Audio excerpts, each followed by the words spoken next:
Je vous remercie, Monsieur le Président. Maladie de la sédentarité, maladie de la jeunesse aussi, de plus en plus, on l'a dit. L'obésité est au cœur de nos travaux parlementaires, dans le fond, depuis le début de cette législature. Chaque année, ce sont plus de 400 000 jeunes qui s'ajoutent à cette longue liste des personnes qui feront un jour connaissance avec cet effet yo-yo des régimes alimentaires. Alors oui, l'Europe, elle a bien fait de prendre ce problème à bras-le-corps. Elle s'est d'ailleurs dotée d'une stratégie claire en la matière avec le lancement en mars 2005 de cette plateforme européenne qui réunit tous les acteurs concernés, des filières agroalimentaires, de la grande distribution, des professions médicales et aussi des associations de consommateurs. Il faut reconnaître, et on l'a déjà entendu ici, qu'il n'est pas évident de convaincre que l'Europe a plus que son mot à dire dans cette lutte contre l'obésité. Alors, pour ce faire, nous devons commencer par clarifier les niveaux de pouvoir, ce qui ne nous empêche pas, et nous le faisons, de rappeler aux États membres ce qui est de leurs compétences et de leurs responsabilités. Et je pense ici à deux propositions fortes que nous faisons dans le rapport. Éviter la discrimination et la stigmatisation des personnes obèses en reconnaissant officiellement l'obésité comme maladie chronique, comme c'est fait par exemple par l'OMS et au Portugal. S'assurer aussi que tous les enfants aient accès aux activités physiques et au sport à l'école, 2 heures par semaine me semble un minimum. Financer les cantines scolaires, mieux les financer pour s'assurer l'offre de produits frais aux enfants. Et je salue ici le projet de la Commission de distribution gratuite, Monsieur le Commissaire l'a rappelé, de fruits à l'école.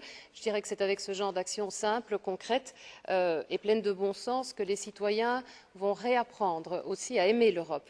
Alors j'en viens au rapport de Monsieur Foglietta, que je remercie également pour tous les efforts qu'il a fournis sur ce rapport. J'aimerais mettre en exergue ici deux propositions.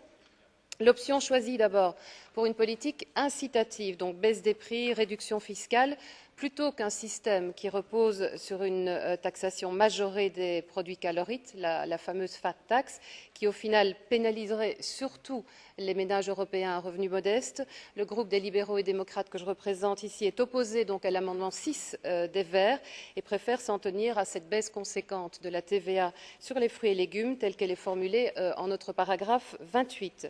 Même soutien de mon groupe à l'interdiction des acides gras trans artificiels qui sont liés, on le sait, à une augmentation significative des problèmes cardiovasculaires.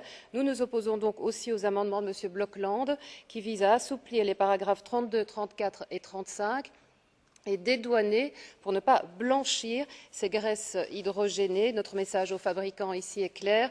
Faites preuve de bonne volonté, innovez dans l'intérêt de la santé des consommateurs et aussi dans votre propre intérêt.